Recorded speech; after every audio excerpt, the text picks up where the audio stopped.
दोस्तों कुछ ही दिनों में रमज़ान के पाक महीने का आगाज़ होने वाला है और हर कोई रमज़ान की तैयारियों में मसरूफ़ हो गया है।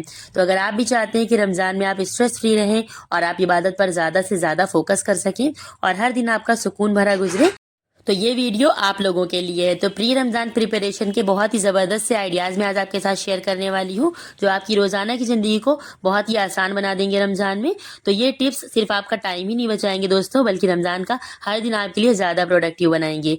तो अगर आप भी चाहते हैं कि इस दफ़ा के रमज़ान पिछले रमज़ान से ज़्यादा बेहतर हो, तो वीडियो को एंड तक पूरा ज़रूर से देखिएगा। वीडियो में मैंने सारे टिप्स एंड ट्रिक्स शेयर किए हैं, जिससे आप रमज़ान में ज़्यादा से ज़्यादा ईजी होकर काम कर सकते हैं और आप अपने सामान को ज़्यादा से ज़्यादा सेव करके रख सकते हैं। अगर आप वर्किंग वुमेन हैं, स्कूल कॉलेज जाती हैं, ऑफिस जाती हैं, या फिर आपकी फैमिली बड़ी है, आपको रमज़ान में बहुत ज़्यादा काम होते हैं, तो आप थोड़ी सी तैयारी पहले से करके रख लें। रमज़ान में सारी चीज़ों के प्राइसेस भी बढ़ जाते हैं, तो पहले से अगर आप इनको स्टोर करके रखेंगे तो इससे आपके पैसे की, वक्त की और एनर्जी की काफ़ी बचत हो जाती है। इबादत के लिए भी आपको काफ़ी टाइम मिल जाता है। रमज़ान के अलावा सादे दिनों में भी आप ये काम करके रख सकते हैं, तो महीना तो आपका आराम से रमज़ान का पार हो जाएगा। तो सबसे पहले यहाँ पर मैं धनिया को स्टोर करने का तरीका बताऊँगी।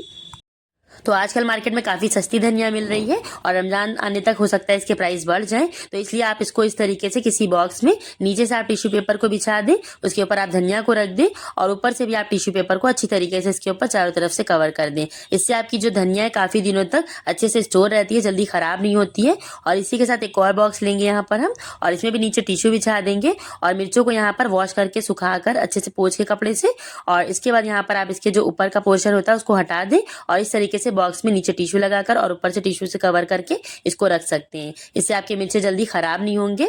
तो इसी के साथ मैंने यहाँ पर अब ले लिया है प्याज। तो यहाँ पर मैंने 2 किलो प्याज ली थी। इसको सबसे पहले यहाँ पर इस तरीके से बीच से कट करेंगे।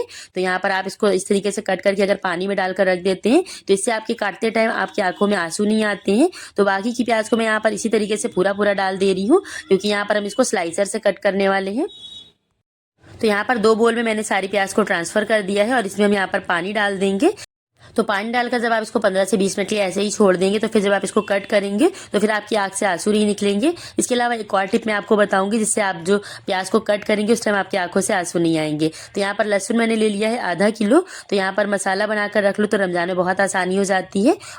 आप फटाफट से उठकर कोरमा बिरयानी कुछ भी बना सकते हैं। तो यहाँ पर इस तरीके से मैंने लहसुन को तोड़ दिया है और इसी के साथ में यहाँ पर हम इसमें भी पानी ऐड कर देंगे। और जो ऊपर का जो कूड़ा था इस तरीके से मैंने इसको निकाल दिया है, जो बड़े बड़े से जो इसके छिलके थे वो हटा देंगे और साथ में इसमें भी पानी डालकर इसको भी रख देंगे साइड पर। अब यहाँ पर मैंने एक प्लेट ले ली है और इसमें हम यहाँ पर प्याज को छील कर रख देंगे। तो यहाँ पर इस तरीके से मैंने इसका नीचे का पोर्शन निकाल दिया है। जो ऊपर का पार्ट होता है उसे हम पहले नहीं कट करेंगे। अगर आप उसे पहले काट देंगे तो उससे ही आंसू निकलते हैं आपके, तो उसको आपने लास्ट में कट करना है। तो यहाँ पर इस तरीके से मैंने छील कर सारी प्याज को रेडी कर लेना है। तो इस काम के लिए आप घर में किसी की हेल्प भी ले सकते हैं। एक दिन आप काम करके तैयार करके रख लें और बाकी पूरा महीना आपका बहुत ही सुकून से गुजरने वाला है। तो रमज़ान में आपको इबादत के लिए ज़्यादा से ज़्यादा टाइम भी मिल जाएगा और बहुत ही सुकून भरे आपके रोज़े गुजरेंगे। तो यहाँ पर अगर आप अकेले रहते हैं तो थोड़ी सी आप हिम्मत करिए और उस दिन कुछ सादा सा आप खाना बना लीजिए, तहरी खिचड़ी वगैरह, और दिन भर में ये आप काम निपटा सकते हैं या फिर 1-2 दिन में भी इसको निपटा सकते हैं। इससे आपको बहुत ही ईजी हो जाएगा रमज़ान में। तो यहाँ पर मैंने लहसुन को भी छील कर तैयार करके रख लिया है, साथ में प्याज भी मैंने सारी छील ली थी। तो इसी के साथ में मैंने यहाँ पर आधा किलो अदरक ले ली है। इसको भी यहाँ पर मैं अच्छी तरीके से छील कर और इसको यहाँ पर मैं कट करके इसको भी पेस्ट बनाकर तैयार करके रखूँगी।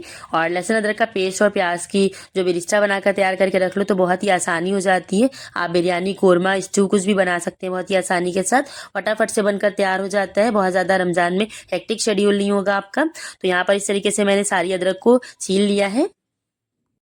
तो रमज़ान में काफ़ी चीज़ों के प्राइस काफ़ी ज़्यादा बढ़ जाते हैं, तो इसके लिए आप पहले से अगर आप इसको तैयार करके रख लेंगे तो आपके लिए पैसे की भी, टाइम की और एनर्जी की सारी चीज़ों की बचत हो जाती है। तो यहाँ पर इसको छोटे छोटे पीसेज में मैंने इसको कट कर लिया है। आप चाहे तो लहसुन अदरक को चॉप भी कर सकते हैं। अगर आप चॉप्ड गार्लिक और जिंजर ज़्यादा यूज़ करते हैं, चाइनीज़ खाना वगैरह ज़्यादा बनाते हैं, तो आप इसे चॉप करके भी रख सकते हैं। लेकिन मैं यहाँ पर इसका पेस्ट बनाकर तैयार करूँगी, क्योंकि कोरमा और बिरयानी में पेस्ट इसका ज़्यादा बेस्ट रहता है और मुझे पेस्ट इसका ज़्यादा पसंद है। तो यहाँ पर मैंने सारी चीज़ें छील कर तैयार करके काट काट के रख ली है। अब प्याज को यहाँ पर हम कट करेंगे। तो आप चाहें तो इस तरीके से चॉप कर सकते हैं। अगर आप इसको पीछे से चॉप करना स्टार्ट करेंगे और इसके आगे का जो ये वाला पोर्शन होता है छोटा सा जो निकलता है, तो इसके क्या होता है, इससे आंसू निकलते हैं बहुत ज़्यादा। तो इसको आप लास्ट में काटा करिए, इससे आपके आंसू भी नहीं निकलेंगे। तो इसको यहाँ पर इस तरीके से मैंने कट कर लिया है।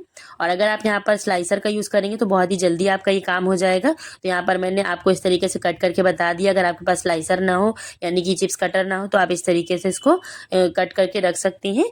और इसके अलावा आप चाहें तो इसको स्लाइसर से भी कट करके तैयार कर सकते हैं, फटाफट से हो जाता है इससे आपका काम।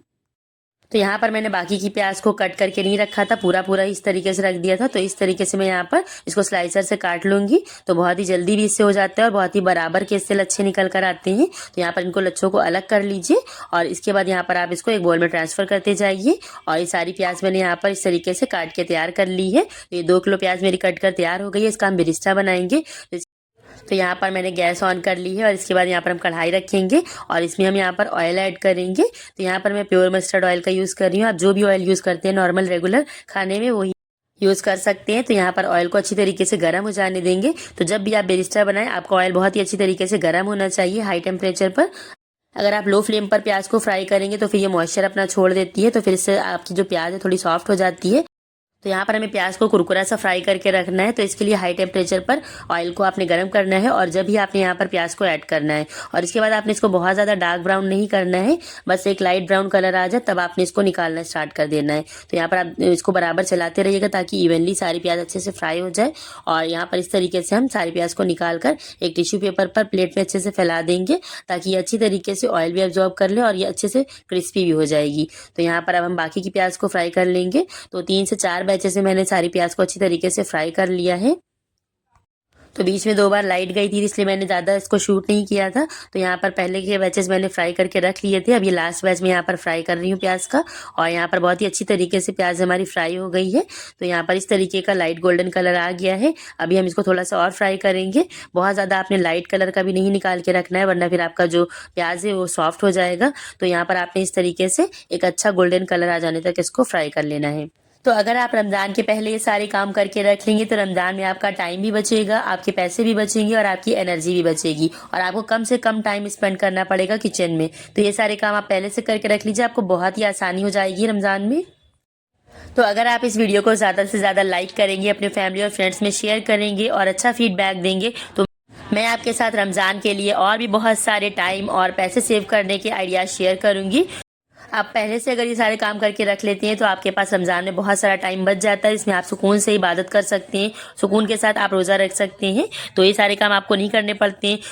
तो आम दिनों में भी अगर आप ये बनाकर रख लेते हैं तो आपका कुकिंग टाइम बहुत ही कम हो जाता है, बहुत ही फटाफट से आपका खाना बनकर तैयार हो जाता है। तो अगर आप रमज़ान के लिए सारी चीज़ें करके रख लेंगे तो रमज़ान में भी आपका जो खाना है फटाफट से बनकर तैयार हो जाएगा। तो रमज़ान में ज़्यादातर डेली कोरमा, बिरयानी या फिर कबाब वगैरह बनते हैं। तो आप डेली अगर मसाला बनाएंगे तो इसमें बहुत ज़्यादा आपको टाइम लगता है और डेली रोज़ा रख के अगर मसाला बनाओ तो इससे जो इसकी स्मेल भी लगता है मुँह में जा रही है। तो इस तरीके से मैंने यहाँ पर सारी 2 किलो प्याज को अच्छी तरीके से फ्राई करके इसका बिरिस्ता बनाकर तैयार करके रख लिया है। तो आप चाहें तो इसको चॉपर में डालकर चॉप करके भी इसको रख सकते हैं पैकेट्स में। तो बहुत ज़्यादा क्रिस्पी बनकर तैयार हुई है, आप देख सकते हैं।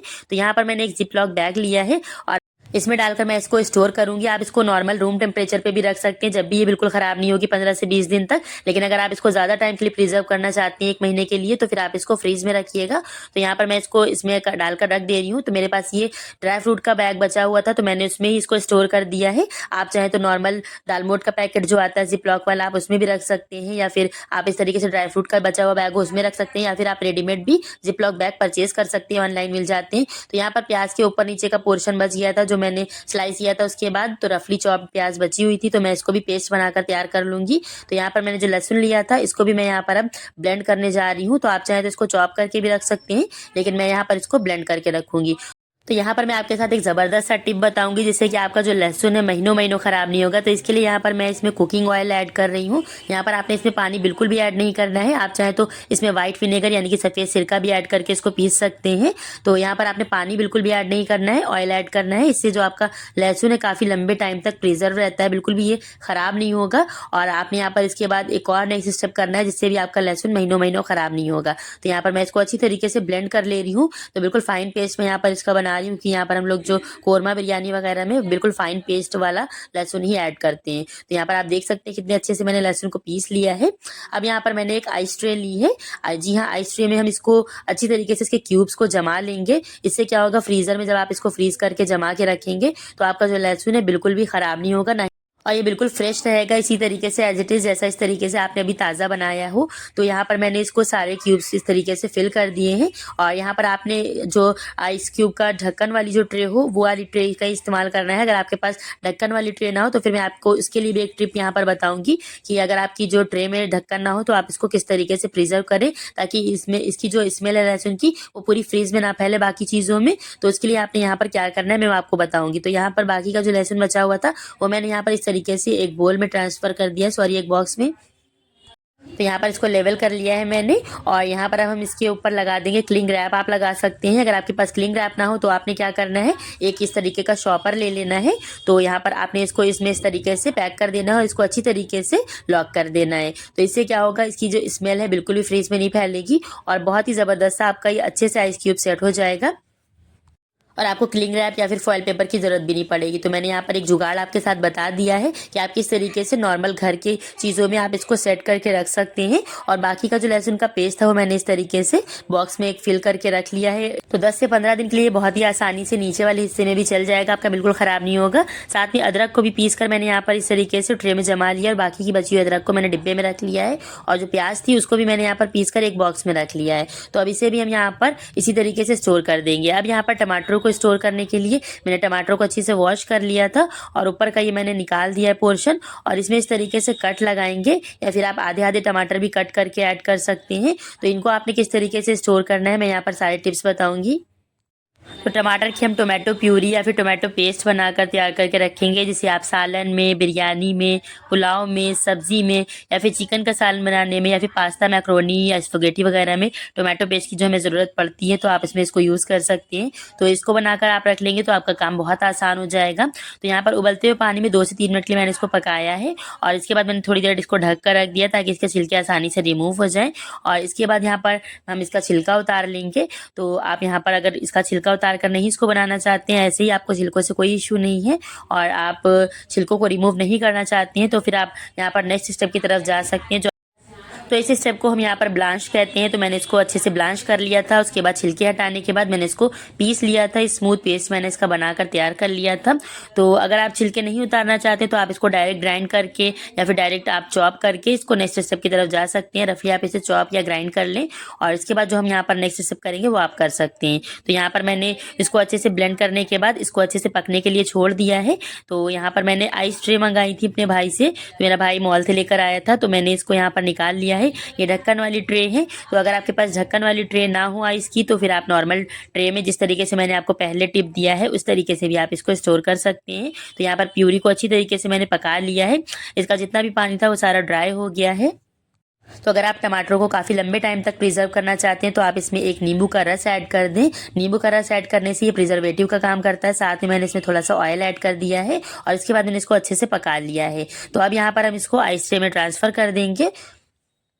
तो जब आप इस तरीके से टमाटर को पीस कर और इसको अच्छी तरीके से पकाकर इसमें ऑयल और नींबू ऐड करके प्रिजर्व करेंगे तो फिर आपके जो टमाटर है काफ़ी लंबे टाइम तक आप इसको प्रिजर्व कर सकते हैं। महीनों महीनों आपके जो टमाटर का पेस्ट है ये बिल्कुल भी ख़राब नहीं होगा।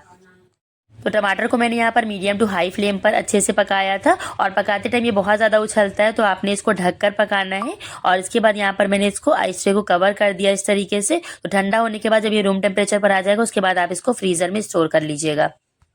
तो बाकी का जो बचा हुआ टोमेटो का प्यूरी थी वो यहाँ पर हम इसमें एक इस तरीके का बॉक्स ले लेंगे जो डेट्स वगैरह का आता है। तो यहाँ पर हम ये बाकी का सारा जो पेस्ट है इसमें ऐड कर देंगे और इसको भी अच्छी तरीके से टैप करके इसको भी यहाँ पर ढककर अच्छे से फ्रीज कर लेंगे। तो जब आप ढककर टमाटर को पकाइएगा तो फिर आप बीच बीच में 10-10 मिनट के बाद इसको चम्मच को बीच बीच में चलाते जाइएगा। लेकिन जब आप चम्मच को चलाइएगा तो चूल्हा बंद कर दीजिएगा ताकि आपके ऊपर छींटे ना आए, क्योंकि बहुत ज़्यादा ये पकते टाइम उछलता है। तो आपने बीच बीच में इसको चला देना है चूल्हा बंद करके। 10-10 मिनट के बाद। और जब भी आप इसको चलाइएगा तो फिर आप गैस की फ्लेम को बंद कर दीजिएगा, फिर चलाइएगा, फिर से आप ऑन करके फिर से इसको रखिएगा। तो इस तरीके से 30 मिनट आपको लग जाएंगे इसको पकाने में। और इसके बाद यहाँ पर सारी चीज़ों को मैंने फ्रीज कर लिया था। तो यहाँ पर मैंने इनको ओवरनाइट रखा था। आप चाहें तो इसको आपकी फ्रिज में जितना टाइम लगे, जितनी जल्दी आपके जम सकते हो, आप उतनी देर में इसको निकाल लीजिए, या जितना ज़्यादा टाइम लगता हो उसके हिसाब से। तो यहाँ पर मैंने सारे क्यूब्स निकाल लिए हैं और इसके बाद मैं यहाँ पर इसको जिपलॉक बैग में ट्रांसफ़र कर रही हूँ।